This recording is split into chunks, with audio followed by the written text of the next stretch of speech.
ভারতবর্ষের বিভিন্ন রাজ্য থেকে যারা ইনভেস্টর যারা ব্যবসায়ী বন্ধু এসেছেন, এছাড়াও বিদেশ থেকেও কিছু এসেছেন, তাদের সকলের প্রতি এবং আমাদের এখানে সাংবাদিক বন্ধুগণ সকলকে আমার ব্যক্তিগত পক্ষ থেকে এবং রাজ্য সরকারের পক্ষ থেকে আপনাদের আন্তরিক প্রীতি শুভেচ্ছা অভিনন্দন জ্ঞাপন করছি।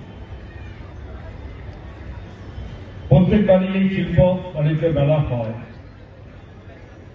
এবারে অবশ্যই অন্যান্য বারের মেলা থেকে অনেক বেশি স্টল এখানে হয়েছে, লোক সমাগমের সংখ্যা অনেক বেশি হয়েছে এবং জাঁকজমকপূর্ণভাবে এই মেলা কয়েকটা দিন এবং এখানে কাটাতে পেরেছে মানুষ।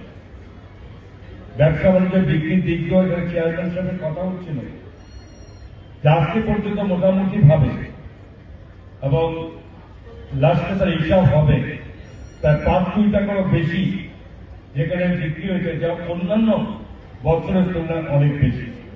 স্বাভাবিকভাবে এটা প্রমাণিত হয় যে দিনকে দিন আমাদের রাজ্য যত ছোটই হোক না কেন, আমাদের রাজ্যের যে বিভিন্ন দিক দিয়ে যে আকর্ষণের বিষয়বস্তু হয়েছে দেশের বিভিন্ন রাজ্যের এবং পার্শ্ববর্তী দেশ থেকে শুরু করে আজকে বিভিন্ন অন্য দেশের মধ্যে আমাদের যোগাযোগ ব্যবস্থা থেকে শুরু করে আমাদের নিজস্ব যেখানে এই রাজ্যে যে স্থানীয় শিল্পের সম্ভাবনা এটাকে অনেকটা দূর এগিয়ে নেওয়ার চেষ্টা আমাদের করেছে মাননীয় মুখ্যমন্ত্রী প্রফেসর ডক্টর মানিক শাহের নেতৃত্বে। আপনারা সকলেই জানেন যে এই আমাদের এ রাজ্যে ঐতিহ্যবাহী হস্তশিল্প থেকে শুরু করে অত্যাধুনিক প্রযুক্তি পর্যন্ত বিস্তৃত প্রদর্শনী করা হয়েছে এই মেলা এবং এই মেলার পাশাপাশি সম্পূর্ণ যারা বিজনেসম্যান যারা ইনভেস্টার তাদেরকে নিয়েও যাতে আজকে এখানে এই মেলা উপলক্ষে যেখানে 7 ও 8 ফেব্রুয়ারি সেগুলো এই জন্য ইনভেস্টারদের সাথে একটি ত্রিপুরা বিজনেস কনক্লেভ হয়েছে। এর মধ্যে বিশেষ করে এবং বেশ কিছু ব্যবসায়ীরা যেখানে অংশগ্রহণ করেছে এই কনক্লেভের মাধ্যমে সম্মতি প্রকাশ করেছে এবং তার সঙ্গে আমাদের রাজ্য সরকারের সেখানে সচিবদের সঙ্গে সেখানে একটি মৌ স্বাক্ষরিত হয়েছে এবং সেটা যদি আমরা দেখি তাদের সঙ্গে আলোচনা ভিত্তিতে প্রায় 3,800 কোটি টাকার বেশি যেখানে এই বিনিয়োগ করবে রাজ্যের মধ্যে তাদের সম্মতি জ্ঞাপন করা হয়েছে।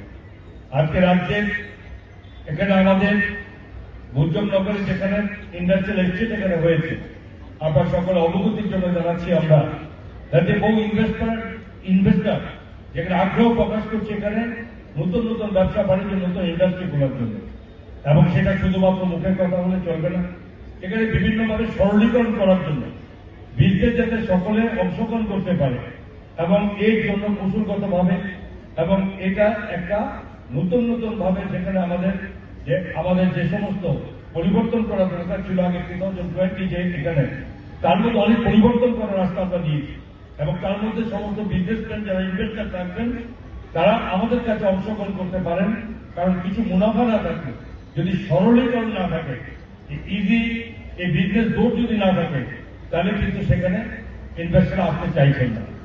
এর যথেষ্ট প্রয়োজনীয়তা এবং সেখানে উপলব্ধি করবে আমাদের সরকার আমাদের ইন্ডাস্ট্রি দপ্তর থেকে যেখানে প্রপোজাল এসেছে সেখানে রাজ্য সরকারের পক্ষ থেকে সেগুলো আমরা একটা পরিবর্তন আমরা এনে দিয়েছি। আমরা বিশ্বাস করি যে এর আগামী দিনে বহু ইনভেস্টার যেখানে রাজ্যের মধ্যে তারা পদার্পণ করবেন এবং রাজ্যের সঙ্গে বিজনেসের জন্য তারা যুক্ত হবে। সবচেয়ে বড় কথা যেখানে ইন্ডাস্ট্রিয়াল এস্টেট যেখানে আমাদের ভুজনগর হয়েছে আমাদের মধ্যে কথা হচ্ছে এবং এটা শুধুমাত্র আগরতলাকে কেন্দ্রীভূত করে রাখতে হবে না, এর জন্য আমাদের জায়গার প্রয়োজন। রাজ্যটা ছোট্ট এবং রাজ্যের মধ্যে 10,451 বর্গ কিলোমিটার স্টেট আমাদের ছোট্ট রাজ্য এটা এবং সবচেয়ে অবাক ব্যাপার হচ্ছে 65% অ্যাবাভ যেখানে ল্যান্ড এ রাজ্যে সবটা কিন্তু আমাদের বড় ভূমি ফরেস্টের মধ্যে অধিকতা। আমাদের যে বাকি রেস্ট অফ ল্যান্ড আছে সে ল্যান্ডের মধ্যে অবশ্যই সেখানে আমাদের ক্রমশ আস্তে আস্তে সরকারি ল্যান্ড সেজন্য কমে আসছে। এখানে শিল্প বাণিজ্য দপ্তর অলরেডি এই ওয়েস্ট ডিস্ট্রিক্টের পরেও সাউথ ডিস্ট্রিক্ট এবং গোমতী ডিস্ট্রিক্টের মধ্যে এখানে এই ইন্ডাস্ট্রিয়াল এস্টেট করার জন্য পরিকল্পনা নিয়েছে এবং খুব সম্ভবত যে খুব সহসায় সেগুলি হয়ে যায় নতুন নতুন ইনভেস্টার আসার মতো আমাদের ব্যবস্থা হবে। এবং এই বাংলাদেশের প্রধানমন্ত্রী বর্তমান প্রধানমন্ত্রী হাসিনা মহোদয় একসঙ্গে ভার্চুয়াল সেখানে এই বিজের আমাদের উন্মোচন হয়েছিল। সময়ের অপেক্ষা চালু হয়নি, বর্তমান সেখানে তাদের রাজনৈতিক সেখানে অস্থিরতার কারণে সেটা হয়তো স্তব্ধ হয়েছে, কিন্তু আগামী দিন যেটা অবস্থা চালু হবে এটা ভাবার কথা নয় যে শুধু আমাদের লাভ হবে। এই সমস্ত দরজা খুলে গেলে সেখানে বাংলাদেশের অর্থনৈতিক অনেক উন্নতি হবে। আজকে সেখানে যদি হয় আমাদের সঙ্গে আগরতলার দূরত্ব 200 কিলোমিটারের ব্যবধানে হবে, যেখানে সীতাকার পোর্ট থেকে শুরু করে এখানে। অথচ আমরা যখন আমাদের যখন সমস্ত জিনিসপত্র আমরা আনি, সেটা আপনারা সকলে জেনে গেছেন, যেটা আমাদের হলদিয়া বন্দর থেকে শুরু করে আমাদের রাজ্য পর্যন্ত বা 1200 কিলোমিটার ডিস্টেন্স পড়ে, আর সেই জায়গায় 200 কিলোমিটার ডিস্টেন্সে রাজ্যে রাজনৈতিক ঢুকবে। এবং উত্তর পূর্বাঞ্চলে বেশ কয়েকটি রাজ্য সেখানে আমাদের রাজ্যের মাধ্যমে সে ব্যবসা বাণিজ্যের প্রচার খোলার মতো রাস্তা হয়েছে। রাজ্য সরকার বহু টাকা খরচ করেছে এবং সেটা উন্নতি এবং যথেষ্টভাবে উন্নয়ন করা হয়েছে। এবং আমাদের বিশ্বাস যে আমাদের আগামী দিন এটা হবে। এ রাজ্যে এই ছোট্ট রাজ্য হল তার প্রাকৃতিক সৌন্দর্য ভরা। আজকে এখানে আগরতলা গ্রিন সিটি, আমাদের স্টেটকে গ্রিন স্টেট বলা হয়।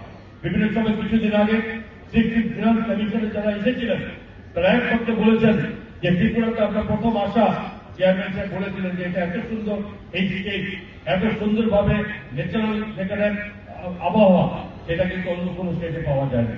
এবং সেই সঙ্গে আমাদের রাজ্যের ছোট্ট 10টা মনুমেন্ট উত্তর পূর্বাঞ্চলে, তার মধ্যে 8টা মনুমেন্ট আমাদের এই রাজ্যের মধ্যে আছে। থেকে 2021 108 কোটি 15 লক্ষ টাকা দেওয়া হয়েছে। 2021 থেকে 22 213 কোটি 88 লক্ষ টাকা দেওয়া হয়েছে। 2022 থেকে 23 289 কোটি 82 লক্ষ টাকা দেওয়া হয়েছে। 2024 23-24 অর্থ বছর 335 কোটি টাকা। আমরা যদি দেখি প্রায় 1500-1600 কোটি টাকা তাদেরকে আত্মনির্ভর হওয়ার জন্য ওই সমস্ত দিদিদেরকে দেওয়া হয়েছে এবং তাদেরকে স্কিল ট্রেনিং করানো হয়েছে। এই স্কিল ট্রেনিং এর মাধ্যমে তারা তাদের যে সমস্ত উৎপাদন তারা তৈরি করছে সেগুলো আরো উন্নত মানের যেন বাজারজাত করা যায়, তার জন্য কি করে প্যাকেজিং করবে, কি করে ডিজাইনিং করবে, সেগুলো শেখানো হয়েছে। আমাদের রাজ্যে পিএমজিপি, পিএম বিশ্বকর্মা, উন্নতি, স্বাবলম্বন, মুদ্রা যোজনায় প্রায় আমরা যদি দেখি 5 বছরে সেখানে 41,687 জন নতুন এন্টারপ্রেনার তৈরি হয়েছে, ক্ষুদ্র ব্যবসায়ী তৈরি হয়েছে, যারা এই সমস্ত স্কিমে লোন নিয়েছেন, লোন নিয়ে নিজেরা আত্মনির্ভর হয়েছেন। আমাদের রাজ্যের স্কিল ডেভেলপমেন্ট ডিপার্টমেন্ট প্রায় আমাদের রাজ্যে 22,000 ছেলে মেয়েদেরকে ইতিমধ্যে যাদেরকে দক্ষতা বিকাশে ট্রেনিং দিয়েছেন এবং ওই সমস্ত ছেলেমেয়েরা এরকম ট্রেনিং নিয়ে বাড়িতে বসে আছেন। ওদের মধ্যে প্রায় 6,000 ছেলে মেয়ে আমাদের রাজ্যে বেসরকারি সংস্থায় বা বাইরে, আমাদের রাজ্যের বাইরের রাজ্যে বা বিদেশের মাটিতে তারা নিজেদের কর্মসংস্থানের তারা ব্যবস্থা করেছে। আজ আমরা বলতে পারি আমাদের রাজ্যের ছেলেমেয়েরা তাদের যে নিজেকে আত্মনির্ভর করা বা নিজের পায়ে দাঁড়ানো, সেই দিশাতে এগোচ্ছে। আমাদের সরকারের সফলতা বললে অনেকক্ষণ বলতে হবে। আমি যেহেতু ক্রীড়া দপ্তরটা দেখি, এই ক্রীড়া দপ্তরের সফলতা অনেক বড় বড় রাজ্য থেকে অনেক অগ্রণী ভূমিকায় রয়েছে।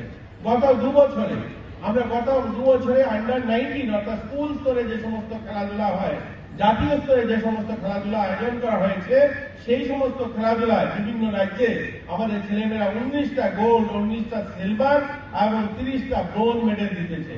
এবং আমাদের রাজ্যে যে সমস্ত 19 বছরের যারা তাদের বয়স বেশি, ওই সমস্ত ছেলেমেয়েরা এডিশনের মাধ্যমে প্রায় 30টা সিলভার মেডেল এবং গোল্ড মেডেল তারা জিতেছে। আমাদের রাজ্যের সফলতা শুধু খেলাধুলায় নয়, আপনারা দেখেছেন প্রজাতন্ত্র দিবসে যে 26 জানুয়ারিতে এই দিল্লির রাজপথে যে সেখানে ঝাঁকি বেরিয়েছিল, আমাদের রাজ্যের থেকে যারা পার্টিসিপেট করেছে তারা 2য় স্থান অর্জন করেছে। যুব উৎসব হয়েছে 12 জানুয়ারিতে ভারত মণ্ডপ দিল্লিতে, সেখানে অনুষ্ঠান হয়েছে। আমাদের রাজ্যের থেকে যে সায়েন্সের টিম গিয়েছিল সেখানে 3য় স্থান অর্জন করেছে। আমাদের এখান থেকে ফোক ডান্সের যে টিম গিয়েছিল তারা 3য় স্থান অর্জন করেছে। ওই সমস্ত রাজ্যে সর্বভারতীয় স্তরে 2য় বা 3য় স্থান অর্জন করা চারটিখানি কথা নয়। ওই সমস্ত আমাদের সামনে যে রাজ্যগুলো অনেক উন্নত রাজ্য, অনেক আগের থেকেই তারা সেই সমস্ত রাজ্যে বিকশিত হয়েছে এবং সেই সমস্ত রাজ্যে 20 কোটি 25 কোটি মানুষের রাজ্য, তাদের সামনে দাঁড়িয়ে আমাদের এই ছোট্ট রাজ্যে 40 লাখ মানুষ যেখানে এখান থেকে গিয়ে সেখানে প্রথম বা দ্বিতীয় স্থান অর্জন করা সহজ কথা নয়। আজ কিন্তু আমরা সেগুলো করছি। তো এই ধরনের আমাদের সফলতা অনেক। আমরা চাই আজকের যারা যুবরা এখানে উপস্থিত হয়েছে সকলে মিলে আমাদের রাজ্যকে আত্মনির্ভর করব, আমরা প্রত্যেকে স্বনির্ভর হব, গুটি গুটি পায়ে আমরাও চাই বিকশিত ভারত 2047 যে তৈরি হবে, সেই বিকশিত ভারতের অংশ স্বরূপ আমরাও ত্রিপুরা রাজ্যে বিকশিত ত্রিপুরা নির্মাণ করব, এক ত্রিপুরা শ্রেষ্ঠ ত্রিপুরা নির্মাণ করব। মাননীয় মন্ত্রী প্রণয় সিংহ রায় মহোদয় রয়েছেন, মাননীয় মন্ত্রী শান্তনা চাকমা মহোদয় রয়েছেন, ওনারা বিস্তর আলোচনা করবেন। আমি আমার আলোচনা দীর্ঘায়িত না করে সবাইকে আবারও শুভেচ্ছা অভিনন্দন জানিয়ে, মঞ্চে যারা রয়েছেন তাদেরকে শুভেচ্ছা জানিয়ে আমার ব্যক্তিগত পক্ষ থেকে এবং শিল্প বাণিজ্য দপ্তরের পক্ষ থেকে অনেক অনেক শুভেচ্ছা এবং অভিনন্দন জ্ঞাপন করছি। আমি অত্যন্ত আনন্দিত যে আপনারা আমাদেরকে যেভাবে সহযোগিতা করেছেন, আপনাদের সকলের সহযোগিতায় আজকে আমাদের প্রোগ্রাম যে 29 জানুয়ারি থেকে শুরু হয়েছে এবং আজকে 12 ফেব্রুয়ারি পর্যন্ত আমাদের যে মেলা সুন্দরভাবে শান্তি শৃঙ্খলা বজায় রেখে সিস্টেমের মধ্যে থেকে আমাদের এই মেলা হয়েছে।